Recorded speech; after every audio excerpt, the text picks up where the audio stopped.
तो दोस्तों आज मैं एक्सप्लेन करने वाला हूँ हाल ही में रिलीज हुई एक proper exorcism based horror movie को जिसका नाम है द डेविल्स कॉन्स्पिरेसी। उम्मीद करता हूँ कि आपको ये जरूर पसंद आएगी। और दोस्तों हाल ही में मैंने काफी इंटरेस्टिंग मूवीज को एक्सप्लेन किया है जो कि बहुत ही बढ़िया फाउंड फुटेज हॉरर मूवीज हैं। तो अगर आपने मिस कर दिया है लेटेस्ट मूवीज को तो जाकर जरूर देख लेना, उनका लिंक आपको नीचे डिस्क्रिप्शन में मिल जाएगा। साथ ही साथ पिन्ड कमेंट में भी आप देख सकते हो। तो चलिए अब बिना किसी देरी के चलते हैं सीधा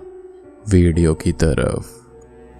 तो मूवी की स्टार्टिंग में हमको पता चलता है और हम देख पाते हैं कि कैसे लूसीफर ने हेवन के थ्रोन और गॉड के खिलाफ बगावत कर दी थी, जिसके बाद आर्कएंजल माइकल ने उससे लड़कर उसे हेवन से बाहर फेंक दिया और वो आकर गिरा दूसरे नीचे वाले रेल्म यानी कि अर्थ पर। और वहां पर भी हेल के अंदर जहां पर माइकल ने आकर उसे हमेशा के लिए कैद कर दिया, चेन्स में बांध दिया और उन चेन्स को अपनी सॉर्ड ऑफ स्पिरिट से वहीं पर लॉक कर दिया, जिससे कभी भी डेविल खुद को छुड़ा नहीं सकता था। लेकिन उसने धमकी दी कि वो आजाद जरूर होगा और अपना बदला लेने वापस आएगा, सब पर राज करेगा और सब कुछ तबाह कर देगा। लेकिन माइकल ने उसकी बातों पर ज्यादा ध्यान नहीं दिया क्योंकि वो जानते थे कि वो कभी भी गॉड की मर्जी के बगैर आजाद नहीं हो पाएगा और वो वापस हेवन चले जाते हैं। अब सालों तक हेल में रहते हुए लूसीफर ने अपने डीमंस की आर्मी बना ली कि कभी जब वो आजाद होगा तो उनके साथ ही वो तबाही मचाएगा। और उसके जो वर्शिपर और फॉलोअर्स थे वो उसके लिए इंतजार करने लगे और जहां से वो गिरकर हेल में गया था वो उस जगह को गार्ड करने लगे। खैर अब कहानी प्रेजेंट टाइम में आती है और हम देखते हैं इटली की एक शहर टर्न को, जहां पर एक आर्ट स्टूडेंट लॉरेन मिल्टन रहती है जो कि काफी बड़ी नास्तिक भी है। लेकिन वो गॉड और डीमंस पर आर्ट और थीसिस बनाती रहती है, ये प्रूव करने के लिए कि वो एग्जिस्ट नहीं करते,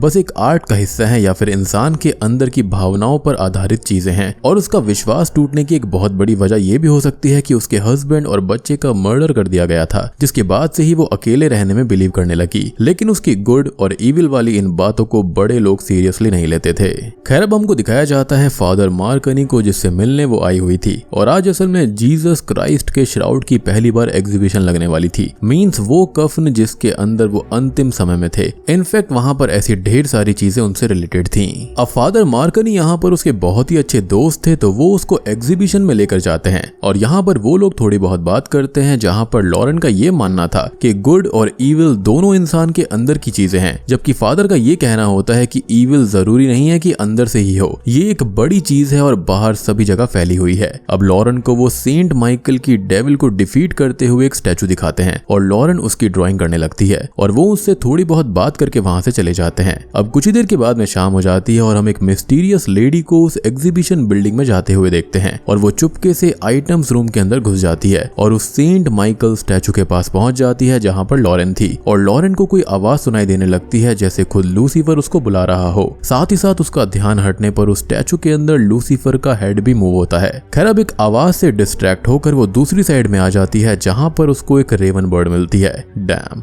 दिस रेवन बर्ड अगेन। खैर वो उसको अब तब तक उलझा कर रखती है जब तक वो मिस्टीरियस लेडी उस स्टैचू से सेंट माइकल के हाथ की सॉर्ड नहीं ले लेती। अब वो सॉर्ड लेकर वहां से चली जाती है और लॉरेन के पास तभी एक गार्ड आता है जो कि उसे जाने के लिए बोलता है, एज वहां पर उसे काफी देर हो चुकी थी। खैर अब वो वहां से जाने लगती है, लेकिन तभी वो ये देखती है कि उस लेडी ने उस गार्ड को मार दिया है और उसका सर काटकर श्राउड वाले रूम के सिक्योरिटी स्कैनर से स्कैन करके उस रूम में वो एंटर करती है, जिसके पीछे पीछे लॉरेन भी जाती है और वहीं पर छुप जाती है और ये देखती है कि वो लेडी श्राउड के प्रोटेक्टिव ग्लास को तोड़ने लगती है। लेकिन तभी वहां पर फादर मार्कनी आ जाते हैं और उसे रोकने लगते हैं। सेंट माइकल से प्रे करने लगते हैं, लेकिन वो लेडी ग्लास तोड़ ही देती है और फादर मार्कनी को भी उस सॉर्ड से स्टैब करके वो जान से मार देती है। खैर अब उस लेडी के साथ के दो लोग अंदर आते हैं और वो लोग उस श्राउड को वहां से निकाल कर रख लेते हैं और वो तीनों जाने लगते हैं। लेकिन उस लेडी की नजर लॉरेन पर भी पड़ जाती है और वो उसे साथ ले चलने का ऑर्डर दे देती है, ये कहते हुए कि शायद उसे लूसीफर ने चुना होगा और उसके गार्ड्स उसको भी साथ ले जाते हैं। अब इधर फादर मार्कनी अपने आखिरी टाइम में थे और वो सेंट माइकल से प्रे करते हैं, रिक्वेस्ट करते हैं कि वो उसकी बॉडी ले लें और डेविल के इस बीस्ट को हरा दें। एंड स्ट्रेंजली उसकी ये पुकार माइकल सुन भी लेते हैं और उसकी बॉडी में जगह लेकर अर्थ पर आ जाते हैं ताकि वो लूसीफर के बीस्ट को रोक पाएं। अब वो बाहर जाकर उन लोगों की कार का पीछा करते हैं, लेकिन अभी ये नई नई बॉडी थी जो घायल और कमजोर भी थी, तो वो उन लोगों को नहीं पकड़ पाते। लेकिन यहाँ पर इंटरेस्टिंग बात यह है कि उस मिस्टीरियस लेडी को फादर मार्कनी को देखते ही समझ में आ जाता है कि वो माइकल है। लेकिन ये कैसे हो सकता है और वो लेडी है कौन, तो ये बात हमको आगे पता चल जाएगी।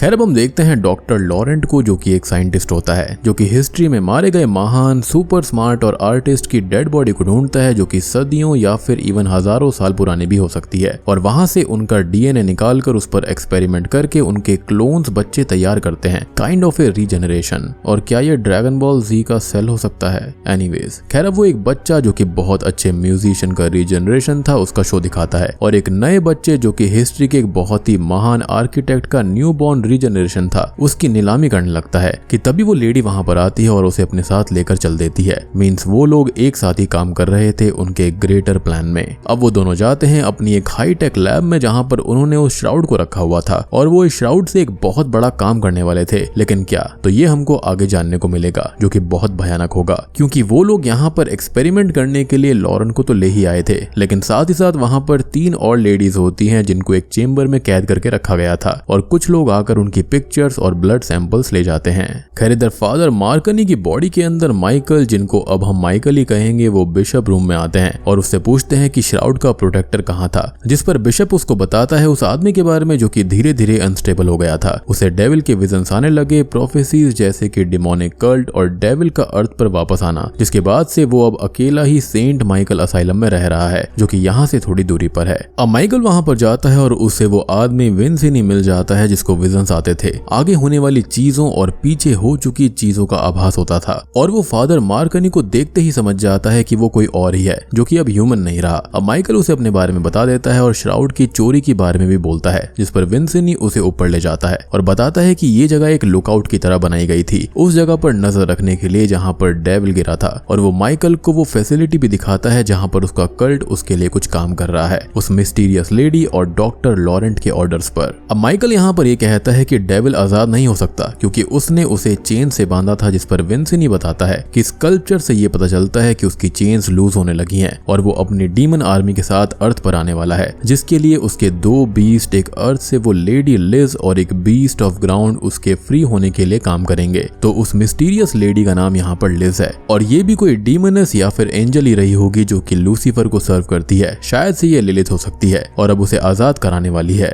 विंसेनी का ये कहना था कि सेंचुरीज तक डेविल के वर्शिपर्स ने उसके लिए हेल के अंदर बच्चे भेजे जिनकी वो बॉडीज लेकर फ्री हो सके, जिस पर माइकल ये बोलते हैं कि ऐसा नहीं हो सकता क्योंकि लूसीफर यहाँ पर अपने प्राइड और रेज को काबू नहीं कर सकता, इसलिए किसी मॉर्टल बॉडी को पोजेशन में वो नहीं ले पाएगा, जिस पर विंसेनी बताता है कि कोई नॉर्मल बॉडी नहीं बल्कि चाइल्ड ऑफ गॉड की बॉडी, जिस पर माइकल कहते हैं कि ये गॉड कभी अलाउ ही नहीं करेंगे, लेकिन कहानी इससे कई आगे है जो कि हमको आगे समझ में आ जाएगी। खैर अब माइकल उस फैसिलिटी के लिए निकल जाते हैं उस कल्ट के प्लान को फेल करने के लिए और डेविल को फ्री होने से रोकने के लिए, और विंसेनी उनको लास्ट टाइम ये पूछते हैं कि उसे गॉड नहीं भेजा है ना, जिस पर वो कहते हैं कि उसकी गॉड से बात भी नहीं हुई और वो अपने आप ही अपना मकसद पूरा करने चला आया है जो कि डेविल को कैद रखने का है। यहाँ पर हम देखते हैं उन लेडीज और लॉरेन को जो कि वहां पर बंधी हुई थी और छूटने की कोशिश कर रही थी लेकिन नाकाम हो जाती हैं। अब कुछ गार्ड्स आकर लॉरेन और एक लेडी को अपने साथ ले जाते हैं और डॉक्टर लॉरेंट उनके ऊपर एक्सपेरिमेंट्स करता है और वो लिज के सामने ही उनके एग्स के अंदर कुछ इंजेक्ट करवा देता है, और यहाँ पर हम ये जान पाते हैं कि डॉक्टर लॉरेंट ने उस श्राउड के अंदर से गॉड के डीएनए को लिया था और अब वो इससे गॉड के ही क्लोन को तैयार करेंगे जिस बॉडी को लूसीफर क्लेम करने के लिए फ्री हो जाएगा, एज वो बॉडी मॉर्टल नहीं होगी और वो आसानी से उसके अंदर रहकर फ्री हो सकता है क्योंकि वो बॉडी इजीली उसकी पावर को कंटेन कर पाएगी।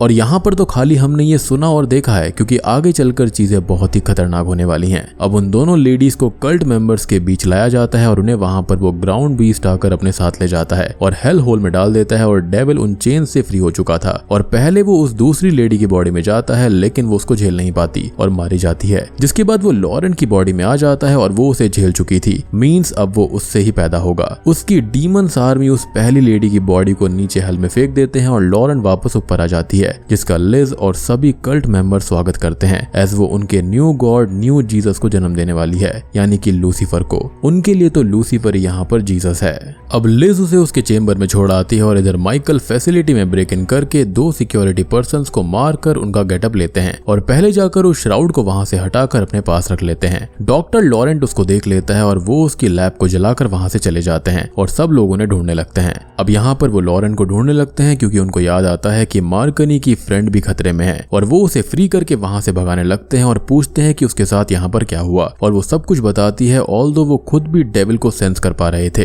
अब वो दोनों भाग ही रहे होते हैं, लेकिन लिज के गार्ड्स लॉरेन को और ग्राउंड बीस्ट माइकल को पकड़ लेता है। और अभी माइकल अपनी फुल पावर्स पर नहीं थे, एक मॉर्टल बॉडी के अंदर थे, तो वो उन्हें कैद करके वहीं चेन से बांध देता है। लेकिन वो चेन्स को तोड़कर हेल में डेविल से लड़ने जंप कर देते हैं, लेकिन वो खुद वहां था ही नहीं और उसके साथ ही एंजल्स और डीमंस उन्हें वहां पर पकड़कर उसी जगह चेन से बांध देते हैं जहां पर पहले उन्होंने डेविल को बांधा था। और आपको याद हुआ कि लिज ने उनकी सॉर्ड को भी ले लिया था, तो ऑब्वियस सी बात है कि उन्होंने उन चेन्स को उस सॉर्ड से ही पावर दी थी। अब लिज ने जब वो सॉर्ड ही निकाल ली तो इसलिए ही वहां पर वो चेन्स लूज हो गई थी। अब इधर लॉरेन को नाइटमेयर्स आने लगते हैं कि उसके पेट में पल रहा बच्चा डेविल है और वो उसे नफरत करते हुए ये ठान लेती है कि वो उसे कैसे भी करके पैदा नहीं होने देगी, क्योंकि अब उसको यकीन होने लगा था कि हाँ, गॉड और डेविल एग्जिस्ट करते हैं। लेकिन यहाँ पर लिज उसे ऐसा करने नहीं देने वाली थी। खैर अब यहाँ पर लॉरेन के अंदर डेविल भी उससे खुद बात करता है, उसको मैनिपुलेट करने की कोशिश करता है कि वो अपना सब कुछ खो चुकी है और वो उसे उसका बच्चा वापस दे रहा है और उसकी विशेस भी पूरी होंगी। इवन वो चाहे तो वो लिज को भी मार सकती है। और अब लॉरेन भी कहीं ना कहीं उसके झांसे में हल्की हल्की आने लगती है, यानी कि लिज यहाँ पर डेविल को धरती पर लाने के लिए सब कुछ कर रही है और वो उसे ही मारने का ऑफर दे रहा था। यानी कि डेविल को सिर्फ अपने रीजनरेशन से मतलब है, अपने वापस आने से मतलब है। खैर अब इधर हेल के अंदर माइकल फ्री होने की कोशिश करते हैं लेकिन नहीं हो पाते और तभी उनके पास वहां पर कुछ लोग आते हैं जो कि असल में वही बच्चे हैं जो कि यहाँ पर डेविल के लिए भेजे गए थे, लेकिन वो बच गए और तब से यहाँ पर फंसे हुए हैं, जो उससे उन्हें फ्री करने की रिक्वेस्ट करते हैं। और माइकल उनसे अपनी स्वॉर्ड मांगता है जो कि यहीं पर होगी और उससे वो उन्हें और खुद को फ्री करा सकते हैं। खैर अब इधर लॉरेन के अंदर का जो डेविल होता है वो उस पर काफी हावी होने लगता है और उससे कुछ लोगों को मरवा भी देता है, जिससे वो बहुत डर जाती है और उसके अंदर के बच्चे को मारने का ठान लेती है। वो अब उस बच्चे को खत्म करने के लिए केमिकल पी लेती है, लेकिन डेविल टेक ओवर करके उस केमिकल को वॉमिट के जरिए बाहर कर देता है और वो बच्चा यहाँ पर अभी भी सेफ था। और यहाँ पर लिज भी आ जाती है, जिससे वो ये कहता है कि ये बच्चा पैदा होने के बाद किसी भी दिशा में जा सकता है और अपनी मदर को प्यार करने लगेगा, तो पहले बच्चे की माँ को खत्म करना और डेविल के फ्री होने की कहानी किसी को भी पता नहीं चलनी चाहिए। और इस चीज के लिए सबसे पहले उन्हें हेल होल से डीमंस को बाहर लाना होगा और उसके बाद में इस फैसिलिटी को खत्म करना होगा ताकि कोई भी सबूत ना बच पाए। अब हम लॉरेन को देखते हैं जिसकी हालत बहुत खराब थी, लेकिन फिर भी लिज और डॉक्टर लॉरेंट उसको एक चेम्बर के अंदर डालकर कैद कर देते हैं ताकि डिलीवरी से पहले कुछ भी उल्टा सीधा ना हो पाए। और एक चीज ये कि ये प्रेगनेंसी डेविल के हाथों में है, तो यहाँ पर टाइम का जोर नहीं है, वो बच्चा कुछ ही घंटों में पैदा हो जाएगा। अब डेविल माइकल से बात करने हेल में जाता है और उसे टॉन्ट करता है, ये बोलता है कि वो सभी एंजल्स को खत्म कर देगा, गॉड के अगेंस्ट वॉर छेड़ देगा और उसे गॉड के चाइल्ड की ही बॉडी मिल चुकी है कंट्रोल करने के लिए और एक तरह से उसके अंदर गॉड का हिस्सा है जिसको कंट्रोल करके वो लोगों को बेवकूफ बनाएगा, तबाही लाएगा। और इतना कहकर वो वहां से चला जाता है। अब माइकल को सब कुछ समझ आ जाता है कि गॉड आखिर करने क्या वाले हैं और उनका असली प्लान है क्या, क्योंकि उन्होंने अगर उससे कुछ भी नहीं कहा मींस उनका कुछ बहुत बड़ा प्लान है जो कि हम एंड में रिवील होते हुए देखेंगे। खैर अब वहां पर फंसे हुए लोगों से वो अपनी स्वॉर्ड मांगते हैं और वो लोग फ्री होने के वादे पर स्वॉर्ड उसको दे देते हैं, जिससे वो अभी आजाद होकर अर्थ पर वापस आते हैं इस वादे के साथ में कि वो उन लोगों को वहां पर वापस आजाद करने के लिए जरूर आएंगे। अब वो वापस आकर लॉरेन को ढूंढते हैं और उससे कहते हैं कि उसे इस बच्चे को मारना नहीं है बल्कि पैदा होने देना है। लेकिन होता यह है कि डेविल उसकी बॉडी के ऊपर हावी हो जाता है और वो माइकल से लड़ने लगता है और उसे टॉन्ट भी करता है। खैर अब डेविल यहाँ पर मार्कनी की मॉर्टल बॉडी को जख्मी कर देता है और उसको मारने ही वाला होता है, लेकिन यहाँ पर डेविल उसको अपना प्लान बताता है और माइकल अब उसको गॉड का मैसेज देते हैं कि असल में डेविल उस बच्चे को पदस नहीं करेगा बल्कि वो बच्चा उसको पदस कर लेगा। मींस गॉड की एक इटर्नल बॉडी के अंदर डेविल कैद होने वाला है और ये पूरा प्लान उसका था ही नहीं, ये प्लान असल में गॉड का खुद का था, क्योंकि वो जान चुके थे कि डेविल आजाद होने वाला है, इसलिए उन्होंने सभी चीजें पहले से ही डिसाइड करके रखी थी। अब ये सुनकर डेविल बहुत ही ज्यादा बौखला जाता है और अब आगे की कहानी से पहले हम एक बहुत बड़ा रेफरेंस देखते हैं। फिलहाल जिस पोज में अभी लॉरेन, डेविल और माइकल हैं, ये पोज एक ट्रिब्यूट है एज जब जीसस क्राइस्ट को क्रूसिफिक्शन से नीचे उतारा गया था जब वो घायल थे और वो मदर मैरी की गोद में ऐसे ही लेटे हुए थे।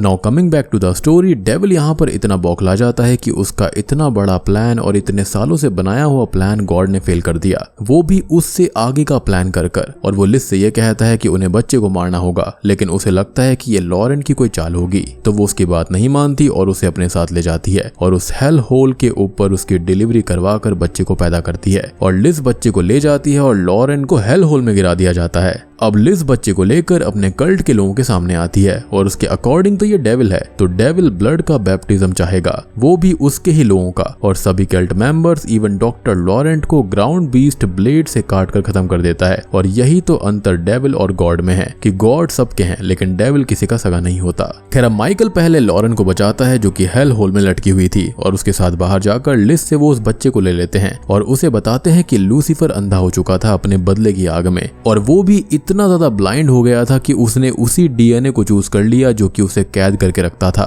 और लॉरेंट को उसने चूज नहीं किया था बल्कि गॉड ने उसको चूज किया। अब वो लॉरेंट को वहां से विंसिनी के पास भेज देते हैं और खुद उस हेल होल के पास जाकर लास्ट टाइम मार्कनी को उसकी बॉडी के लिए थैंक्स बोलते हैं, और वहां पर लगे हुए एक्सप्लोजिव्स को ब्लास्ट कर देते हैं, जिससे ये बिल्डिंग, हेल का डोरवे जहां पर डीमंस थे, सब कुछ तबाह हो जाता है और सारे डीमंस मारे जाते हैं। और माइकल भी मार्कनी की मॉर्टल बॉडी से जा चुके थे। अब यहाँ पर जो मार्कनी की मॉर्टल बॉडी थी वो तो बहुत पहले ही खत्म हो गई थी, लेकिन उसकी बॉडी के अंदर माइकल आ चुके थे, जिसकी वजह से थोड़ी बहुत जान उसके अंदर थी। अब लॉरेंट विंसिनी के पास जाती है और उसके साथ चर्च जाकर उस श्राउड को चर्च में छोड़ देती है, जिसे वापस एग्जीबिशन के लिए लगा दिया जाता है। खैर अब यहाँ पर माइकल ने अपना वादा भी निभाया था और उन सभी बच्चों को, लोगों को हेल से आजाद कर दिया था। अब मूवी के एंडिंग सीन में हम कुछ साल बाद बड़े हो चुके लॉरेंट के बच्चों को देखते हैं, जिसका नाम भी माइकल ही रखा गया था, और वो अपनी माँ और विंसिनी की गाइडेंस में बड़ा हो रहा था, जिस पर हमेशा लिज नजर रखती थी क्योंकि वो उस वक्त बच गई थी। लेकिन फिलहाल वो कुछ भी नहीं कर सकती क्योंकि गॉड के चाइल्ड की इस इटर्नल बॉडी के अंदर डेविल हमेशा हमेशा कैद रहेगा।